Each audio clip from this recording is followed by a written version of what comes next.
हसदेव के अंदर साहस हुआ, वो जमुना पार करके नंद बाबा के घर पहुंच गए। ये भगवान की कथा मैं बता रहा संक्षेप में। कहाँ एक लड़की ने जन्म लिया था।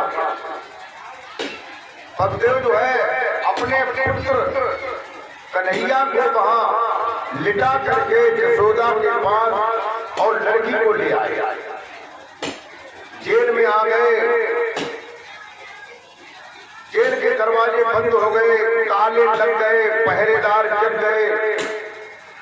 बालिका ने चिल्ला करके चीख मारी। किसी कंचरी ने जाकर के कंस को बताया कि जेल में बालक ने जन्म लिया है। कंस जो है नंगी तलवार को लेकर के आया कि मेरा दुश्मन मुझे मारने वाला आज जन्मा है, उसे मैं छोड़ूंगा नहीं।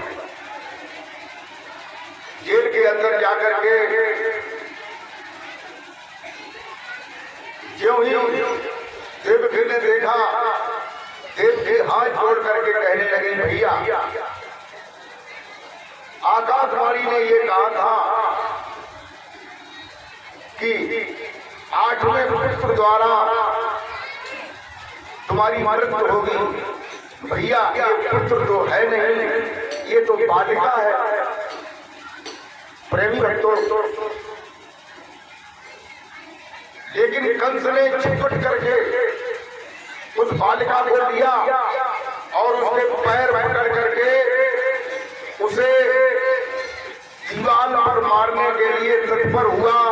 तो ही लड़की छूट गई हाथ से और उन पर पहुंची और कहने लगी, रे मूर्ख, तुम मुझे क्या मार रहा है? तुझे मारने वाला पृथ्वी में पैदा हो चुका है। अब कंस जो है हताश हो गया। उसके बाद जो है कंस ने उस बालक को मारने के लिए पूतना को भेजा, अघासुर को भेजा, तृणासुर को भेजा, पवंडरासुर को भेजा, बकासुर को भेजा, यानी बहुत से राक्षसों को भेजा। लेकिन भगवान कृष्ण और बलराम दोनों ही सभी राक्षसों को मार दिया। अंत में कंस ने अपने दरबार में एक दंगल रखा, दंगल कुश्ती का दंगल, जिसमें बड़े बड़े पहलवान मौजूद, चारों में एक हजार हाथियों का बल था। ऐसे तत्पर किए और दरवाजे पर एक कुबिलिया पीर नाम का हाथी दरवाजे पर रख दिया। उसको शराब पिला दी, उसको भांग पिला दी, इसलिए कि इस नशे में उन बालकों को ये हाथी तुरंत पछाड़ दिया।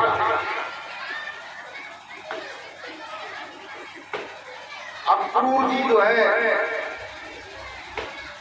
बालकों को लेने के लिए गए। पूरे ब्रज के लोग जो हैं रोने लगे कि अब क्या होगा। रास्ते में रथ खड़ा करके अक्रूर जी जो है नहाने लगते हैं यमुना में। डुबकी मारते हैं तो देखते हैं कि वो कृष्ण और बलराम रथ में भी बैठे हुए हैं और वो स्नान कर रहे हैं।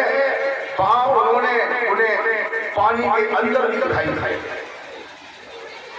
प्रेमी भक्तों, अक्रूर जी समझ गए कि ये छोटे बालक जरूर लग रहे हैं, लेकिन ये बड़े पराक्रमी और वैभवशाली हैं। कंस का विरोध नहीं बिगाड़ सकता। फिर गए कुबिलिया पीर हाथी से मिले। हाथी जो है प्रणाम करने लगा। बलराम ने दोनों हाथियों के दांत उखाड़ दिए, हाथी को परास्त कर दिया, हाथी वापस चला गया। प्रेमी भक्तों, उसके बाद जंगल में आगे बढ़े तो एक जो है धनुष रखा था और वो धनुष ऐसा था कि उसका प्रताप था कि जब कृष्ण आएंगे कोई इस धनुष प्रतिज्ञा को चढ़ा और कोई नहीं चढ़ा। प्रेमी भक्तों, कृष्ण ने उसे प्रतिज्ञा चढ़ा दी। वहां से एक कंचुकी दौड़ करके कंस के पास गया और उसने जाकर के कहा, महाराज ये दो बालक आए हैं, उनमें छोटे वाले बालक ने धनुष की प्रतिज्ञा को चढ़ा चढ़ा है। कंस एकदम भयभीत हो गया कुछ देर के लिए। उसने सोचा कि ये बड़ी बात, ये मेरी मृत्यु है, लेकिन कंस ने ये सोचा नहीं, मैं इसको मारूंगा, ये मुझसे कैसे मारे। फिर जो है दोनों पहलवान मिले, मुस्टिक और चारू। कृष्ण बलराम से लड़े, उनको परास्त कर दिया। फिर बाद में कंस से लड़े, कंस को भी पराजय कर दिया। बोलिए गोविंद भगवान की जय। फिर जो है भगवान कृष्ण और बलराम ने कंस के पिता उग्रसेन को जेल से निकाल कर उनको राजपदवी पर बैठाया, अपने माता पिता को जेल से निकाला। द्वारका चले गए राज करने के लिए। द्वारका उनके मित्र सुदामा, ये मैं भगवान की कथा बता रहा, भाई तो है कथा ही तो बता रहा। आप लोग समझिए कि ये कथा को मैं क्यों बता रहा कि सुदामा जी मिलने गए, भगवान कृष्ण से मिले। वो बचपन के दोस्त थे। कहते हैं गुरु से और मित्र से छल कपट नहीं करना चाहिए। जो गुरु से जो मित्र से किसी भी प्रकार का रुपया का, पैसा का, खाने का, पीने का, किसी चीज को धुड़काने का, चुराने का, किसी भी प्रकार का छल कपट करता है, उसके लिए कहते हैं कि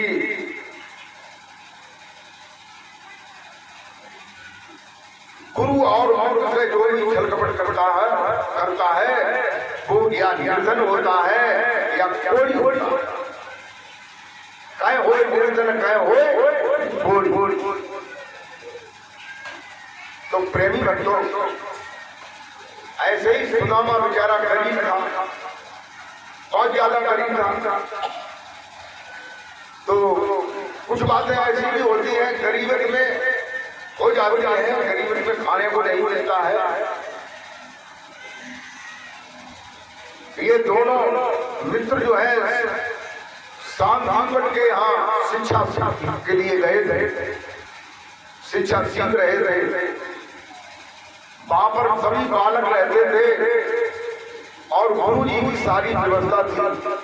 जितने भी उनके शिष्य थे, उन शिष्यों के घर से अन्न की सेवा आया करती थी, धन की सेवा आया करती थी, जिससे वो गुरुकुल चल रहा था।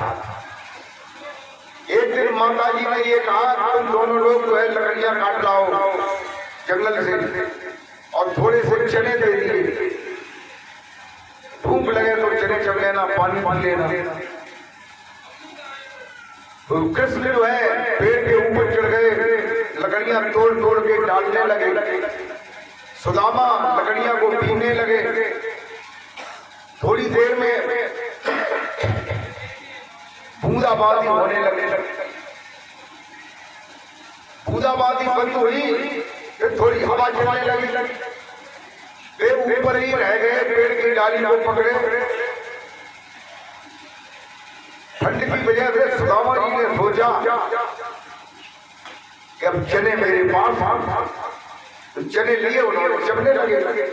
तो दांतों से कुड़ कुड़ की आवाज हुई। तो कृष्ण ऊपर से कहते हैं, भैया सुदामा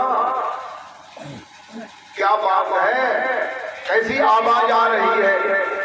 उन्होंने कहा आवाज क्या, तुम तो भैया देख रहे हो ऊपर हो, अभी पानी बरसा, हमारे कपड़े भीग गए, अब हवा चल रही है, सर्दी की वजह से चांदी बज रही है, इसलिए आवाज।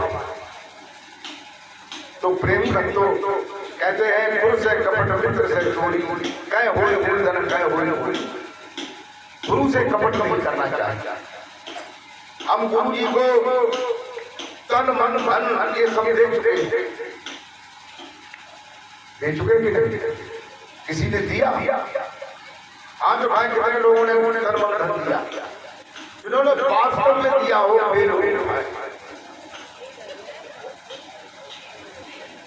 क्या वास्तव में दिया है आपने? चलो चलो चलो, संतों ने कहा है कि तन मन धन सब गुरु पे मारू और अंगुल चार दजीना मारू। जब गुरु जी की सेवा के लिए किसी की जरूरत पड़ जाए तो मुकर जाए और बस गए तन मन धन सब दे दिया। तो ये कहां दिया? कहते हैं तेरा तुझ पे कुछ नहीं। गुरु जी कहते हैं तेरा तुझ पे कुछ नहीं, क्यों तुमने तन मन धन दे दिया, अब तेरा फिर नहीं रहा है। तेरा तुझ पे कुछ नहीं, जो कुछ है सो मोर, और मेरा तुझको सौंप दे दिल धड़कन है तो तेरा दिल धड़कता है। इसका मतलब क्या है? तूने अभी दे नहीं पाया। अब कोई कोई लोग कहते हैं गुरु जी ने ले नहीं पाया, ये भी कह देते हैं। तो प्रेमी भक्तों उसके बाद भगवान कृष्ण जो है अपने द्वारिका का राज्य करने लगे। सुदामा जी वहां मिलने गए और मिलकर के सुदामा जी को भगवान कृष्ण ने माला माल कर दिया। गरीब थे, महल बना दिए, पूरे गांव को ही महल बना दिया, धन से परिपूर्ण कर दिया। फिर महाभारत हुआ। महाभारत में बहुत से योद्धा मारे गए। भगवान कृष्ण ने अर्जुन को उपदेश दिया। उपदेश दिया, क्या उपदेश दिया? एक तो ये उपदेश दिया, जब दोनों सेनाएं लड़ने के लिए युद्ध पर खड़ी थी, दोनों सेनाएं, भगवान कृष्ण अर्जुन से कहते हैं अर्जुन अब क्या देखते हो, धनुष को उठाओ और बाण का संधान करो। अर्जुन देखते हैं कि मेरे चचेरे भाई कौरव एक और जो है लड़ने के लिए आए और कौरवों के मामा शकुनी वे मेरे चचेरे भाइयों के मामा हैं, तो मेरे भी मामा हैं। कौरवों के गुरु हैं, मेरे भी गुरु हैं, मेरे भी चाचा हैं, मेरे भी पितामह हैं, मेरे भी रिश्तेदार हैं। इन पर मैं कैसे बाण उठाऊं, इन्हें कैसे मारूं? भगवान कृष्ण ने उस समय क्या उपदेश दिया? ये उपदेश दिया, ये सब मरे पड़े, कोई चीज नहीं है। उन्होंने कहा ये तो सब आंखें खोल करके मुझे देख रहे हैं। भगवान कहते हैं ये केवल तुम्हें भास रहा है, ऐसा है नहीं, क्योंकि शरीर के अंदर जो चैतन्य आत्मा है वो अविनाशी और शाश्वत है, इसको कभी मारा नहीं जा सकता है। जिसके लिए कहते हैं न छिद्यन्ति शस्त्राणि न दहन पावका न चैनम क्लेदन जापो न सोषयति वार्ता। ये आत्मा है, इसको अग्नि जला नहीं सकती, पानी गीला नहीं कर सकता, हवा सुखा नहीं सकती है, और कोई भी तत्व जो है नहीं कर सकते। इसलिए तुम धनुष को उठाओ, कोई मामा नहीं, कोई चाचा, कोई दादा नहीं। जो अनीति पर चलता है, जो अन्याय पर चलता है, उसका वध कर देना ही धर्म है। ये बताया। जो अनीति करता है, अन्याय करता है, उसको मारना ही धर्म है। प्रेमी भक्तों, कौरव के पक्ष से, पांडवों के पक्ष से बहुत सेना मारी गई, बहुत सेना मारी गई। अंत में पांडव बचे। वो सुरग जाने के लिए उत्तराखंड में चले गए। भगवान कृष्ण जो है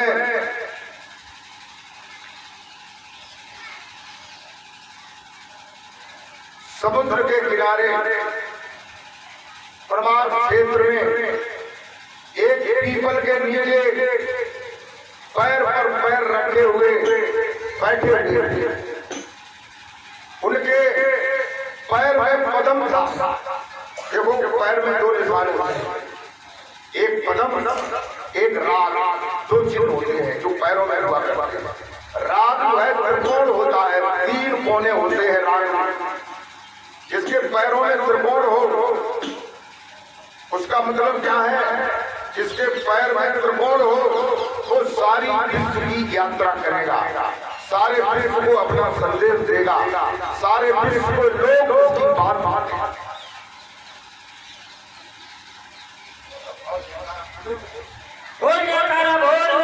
महाराज जी है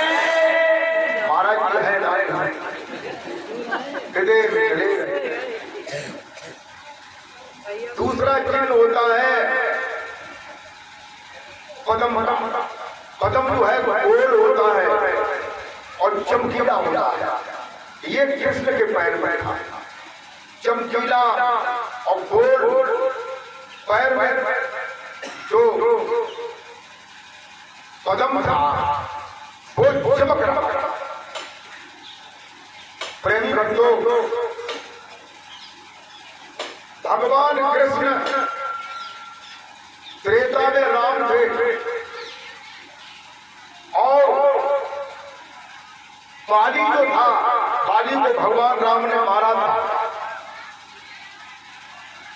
प्रेमी भक्तों, जब बाली को भगवान राम ने मारा तो बाली क्या कहता है? बाली कहता है, कहते हैं कि यो सुना था मैंने धर्म है,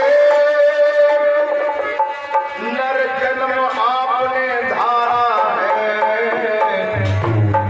क्या धर्म किसी को कहते हैं, कोई पैरी कोई प्यारा है।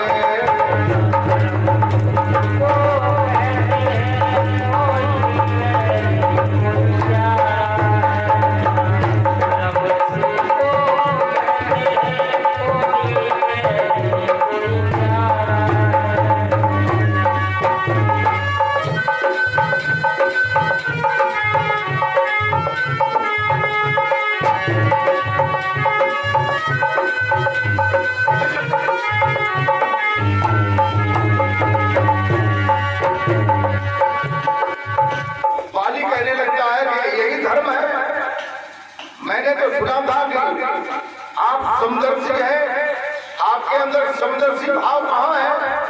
मेरा एक भाई सुग्रीव है, उसकी आप मदद कर रहे हैं और मुझसे आपने बैर किया है और वो भी मुझे आल से जो मारा, सामने आके मार दिया। तो भगवान राम कहने लगे हैं कि वरदान किसी का नष्ट करूं, ऐसा न स्वभाव हमारा है। बस इन्हीं विचारों से मैंने ये बाण काढ़ से मारा है।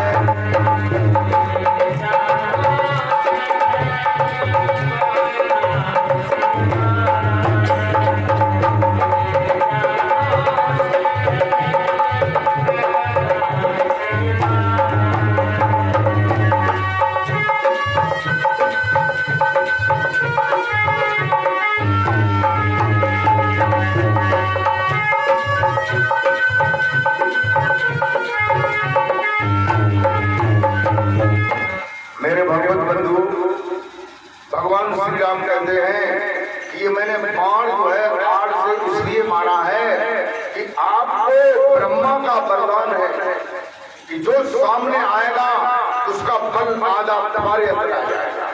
इसलिए मैं दूसरे के वरदान को सम्मान देते हुए मैंने आड़ से मारा। और तुमसे हमारी दुश्मनी क्या है ये बताया। कहते हैं कि कन्या भगिनी सुत की पत्नी या छोटे भाई की नारी जो इन्हें कुदरती विलोकत है वह पद के लिए दुराचारी।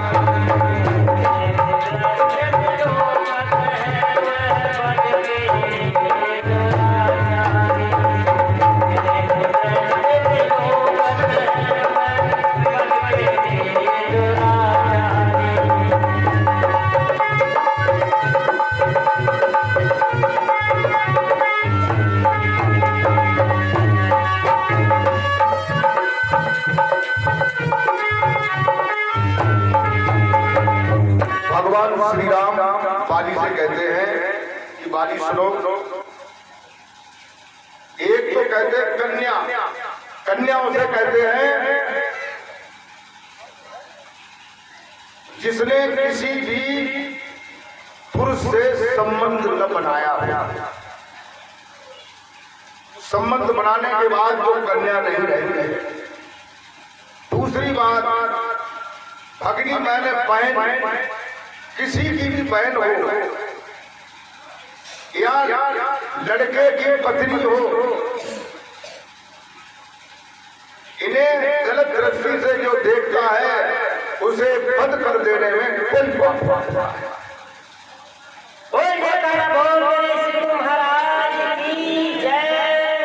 फिर श्री राम कहने लगे हैं कि सुग्रीव अनुज की भार्या को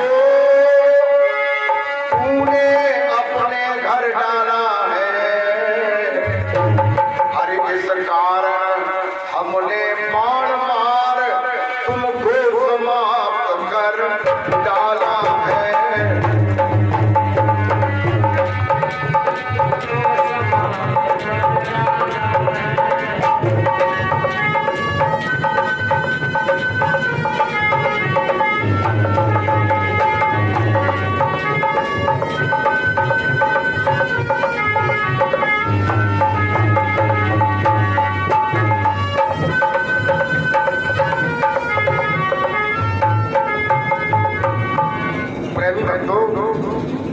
श्री राम कहते हैं बाली इसलिए मैंने तुझे मारा है।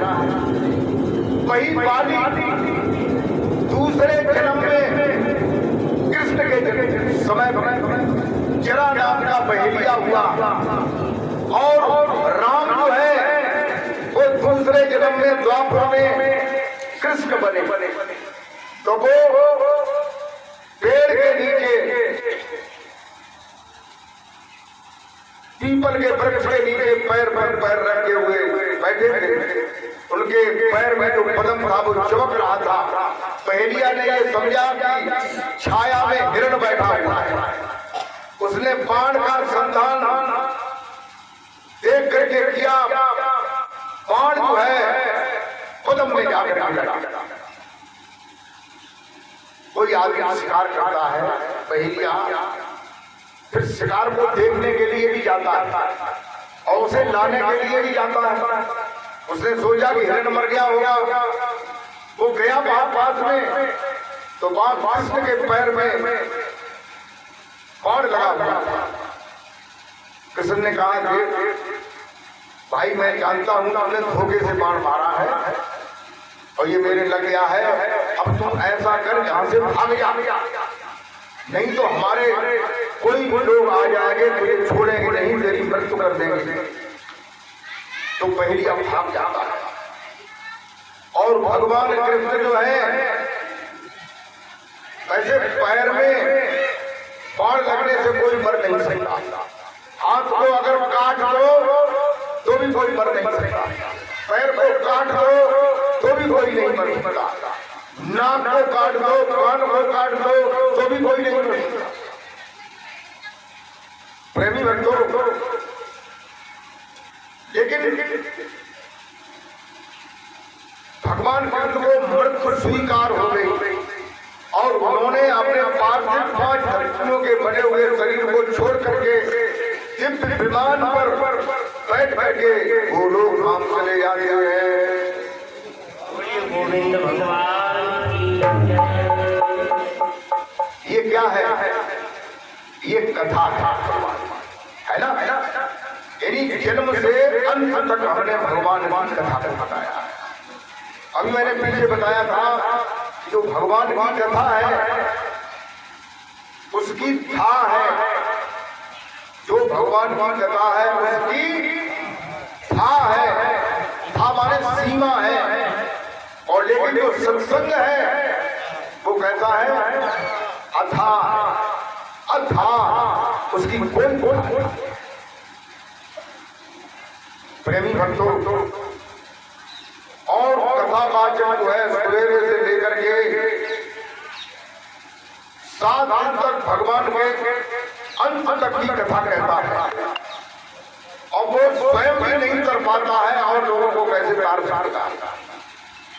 प्रेमी भक्तों, क्या हम रोजाना कथा सुने, 100 साल तक कथा सुनते रहे, क्या हमें मोक्ष मुक्ति प्राप्त हो जाएगा? हो सकती है? नहीं होगी।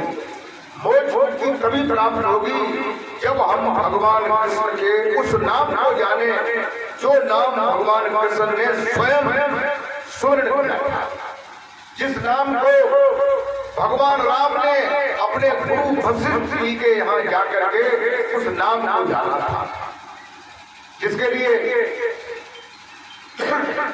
गोस्वामी तुलसीदास जी कहते हैं, क्या कहते हैं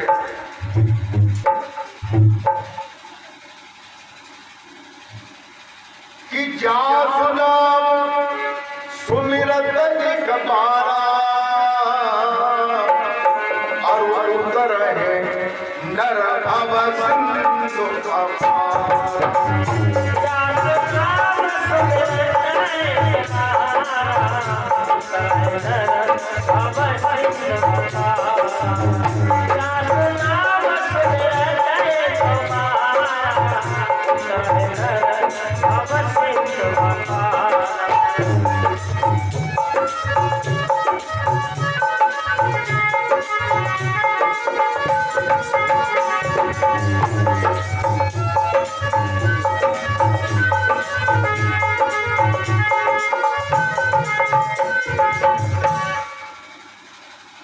गोस्वामी तुलसीदास जी कहते हैं कि जासु नाम सुमिरत कपारा, जासु माने जिसका। अब इसमें एक प्रश्न उत्पन्न हो गया, जासु माने यानी किसका, यानी जासु माने जिसका, किसका? राम के नाम, कृष्ण के नाम का, यानी जो राम का नाम है वही कृष्ण का नाम है, शरीर का नाम नहीं। शरीर का तो नाम उनका कृष्ण है और उनका राम है, लेकिन शरीर के अंदर जो चैतन्य पुरुष है उसका क्या नाम है?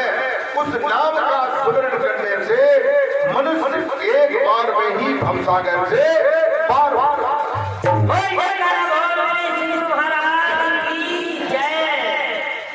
और कहते हैं, क्या कहते हैं कि नाम लेत भव सिंधु सुखाई, अरे करो विचार सतन मन पाई।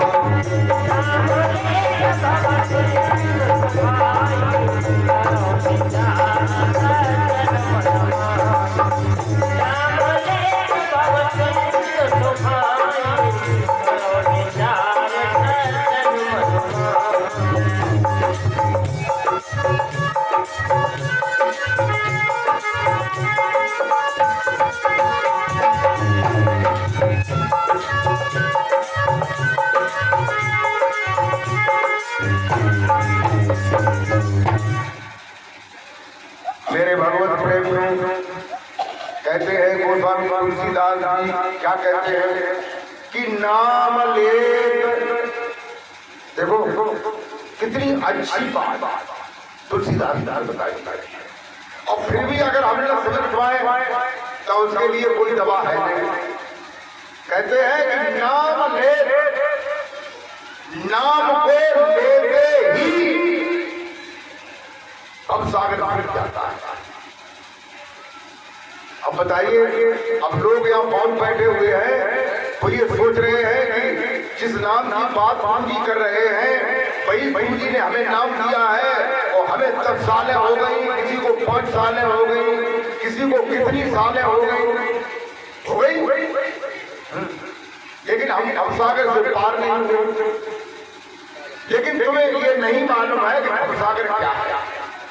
तुम भवसागर में जबरदस्ती गिरे हुए हो, भवसागर में जबरदस्ती जा रहे हो, खड़े हुए हो, तुम्हें हम निकालने की कोशिश कर रहे हैं, लेकिन तुम अब उस भवसागर में ही की ओर पार पार पार। भवसागर क्या है? भवसागर जो है, भव माने दुख और भव माने संसार। ये संसार जो है वो दुखों का सागर है। ये संसार क्या है? दुखों का सागर। क्या दुख है? कोई पैसे से दुखी है, किसी के लड़कियां हैं लड़के नहीं इसलिए दुखी है, किसी के लड़के हैं लड़कियां हैं कोई चीज नहीं इसलिए दुखी, कोई इसलिए दुखी है कि शादी नहीं हो रही मेरी लड़की की, कोई इसलिए दुखी है कि मेरे लड़के की शादी नहीं हो रही है, कोई इसलिए दुखी है कि शादी हो गई है अब लड़का बुलाने नहीं आता है। दुख नहीं, तो तरह तरह के दुख हैं, एक तरह के दुख नहीं। ये भवसागर है। ये नाम का स्मरण करने से ये सब सूख जाते हैं, लेकिन जब ये सूख जाएंगे तो घबराने लगाओगे हाय हमारा संसार हो जाओ, लगेगा कि नहीं? इसलिए तुम भवसागर को छोड़ना नहीं चाहते। काऊ काऊ को जो है भजन करो, ध्यान किया और ध्यान करते करते जो गाड़ी जो 8 गेर में नहीं ऊपर अरे भाई हमें लगा जब चले गए अब हम बची रहे एकदम थोड़ा हमारी नहीं करो बचिए मर गए होते अब जाने आज भाई बिना आए तो तुम खुद भयभीत हो, तुम मर जाओगे। ये बताइए तुम अविनाशी हो, चैतन्य हो, शुद्ध हो, सनातन हो, कभी नहीं मरते हो, तुम कैसे मरोगे? तुम्हें ये विश्वास नहीं है कि मैं अविनाशी हूँ, इसलिए तुम मर रहे हो, इसलिए जन्म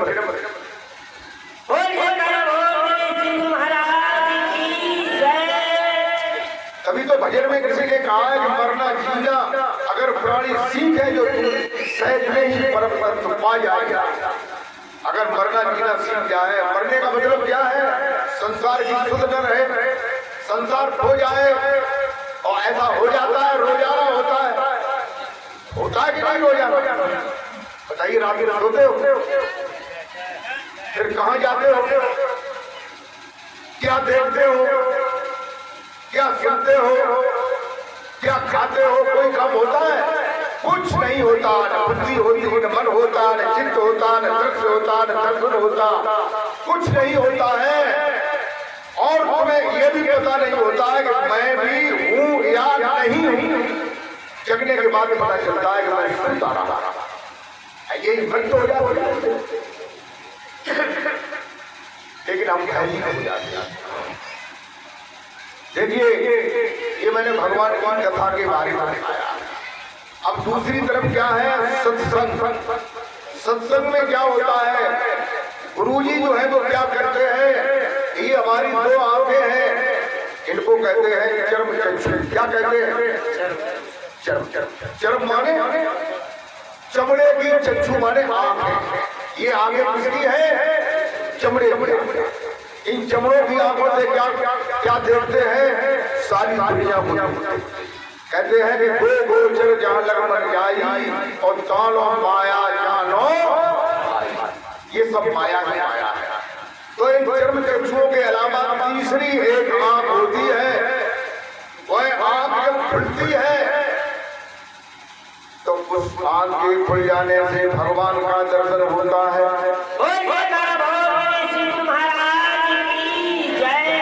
और वो आंख जो है वो भी तुम्हारे पास है, किसके पास है? अच्छा लेना बेटा दूसरे, अच्छा नहीं लेना का गुरु जी दे तुम्हारी गुरु जी के दोस्ती आगे तुम्हारे गुरु जी के वो आंख तुम्हारे ही पास है, गुरु जी कहीं से नहीं देते हैं, वो तुम्हारे ही पास में तुम्हारी आंख को खोल देते हैं। प्रेमी भक्तों कहते हैं रामायण में गोस्वामी तुलसीदास जी ने बताया है एक जगह पर, ये कहा है, क्या कहा कि उघर है विमल विलोचन के और मिटे दोष दुख भवस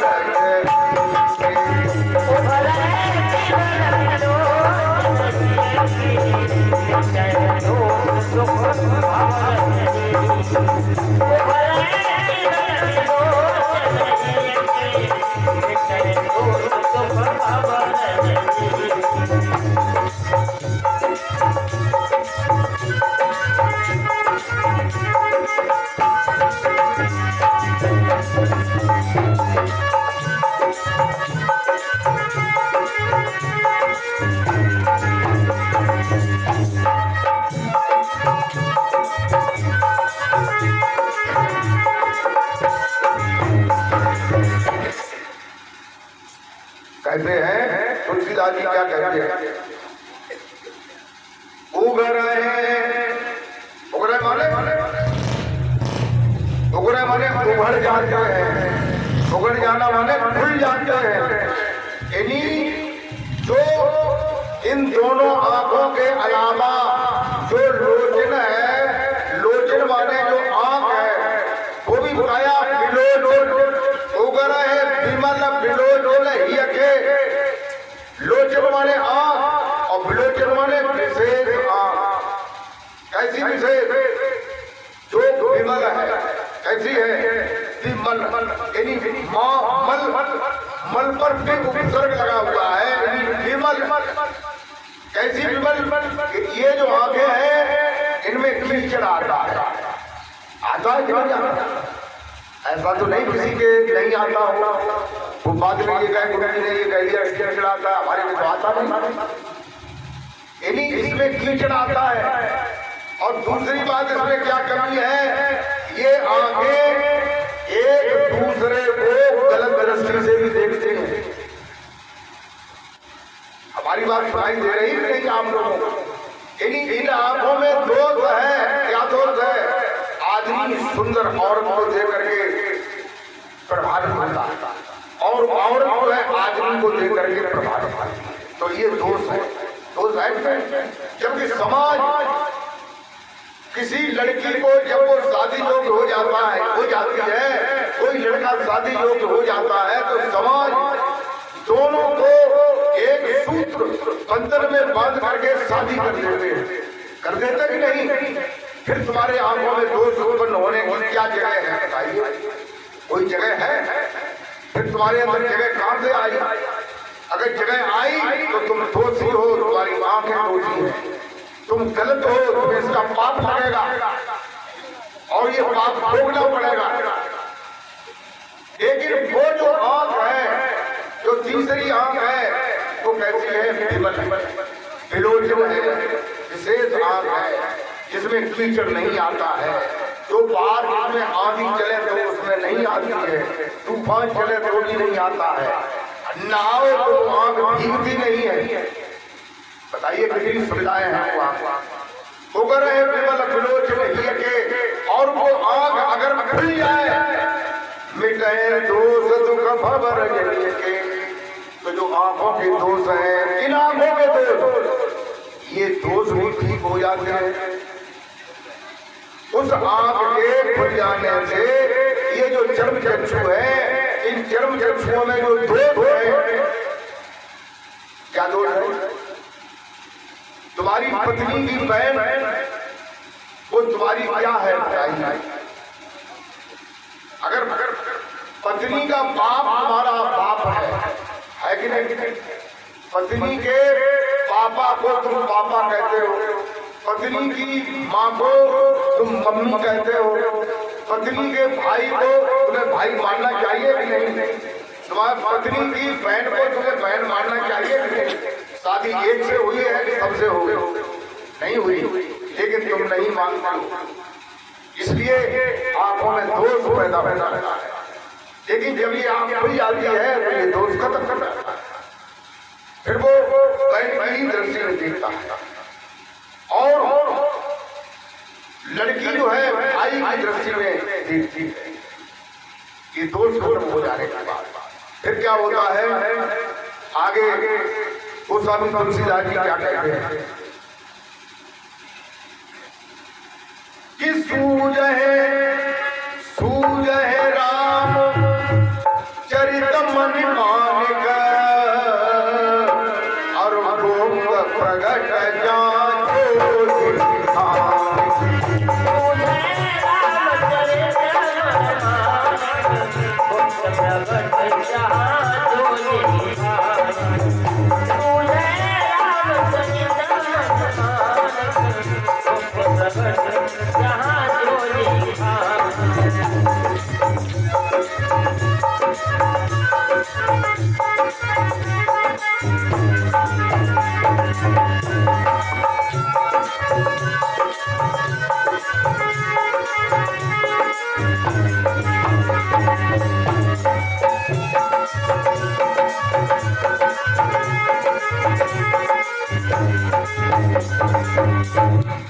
अब गोस्वामी तुलसीदास जी कहते हैं, क्या कहते हैं कि जब तो आंख उगड़ जाती है, खुल जाती है, तो क्या होता है, सूझ है राम चरित मन माने।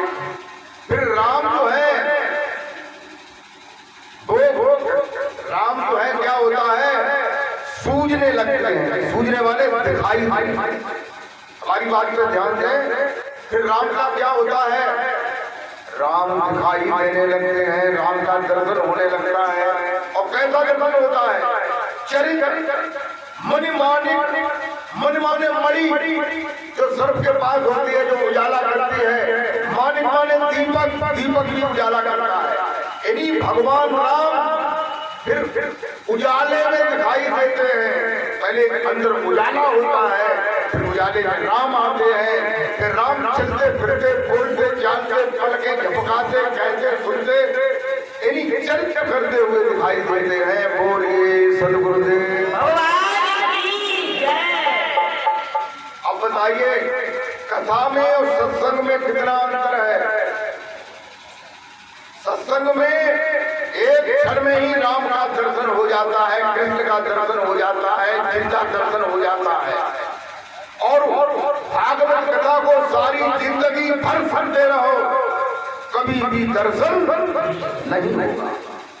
तुम्हारे अच्छे भाव हो सकते हैं, तुम्हारे अंदर प्रतिष्ठा राम के लिए हो सकती है, कृष्ण के लिए, तुम्हारे अंदर जो है राम को प्राप्त करने की लालसा हो सकती है, ये सारी चीजें हो सकती हैं, लेकिन राम का दर्शन नहीं हो सकता है।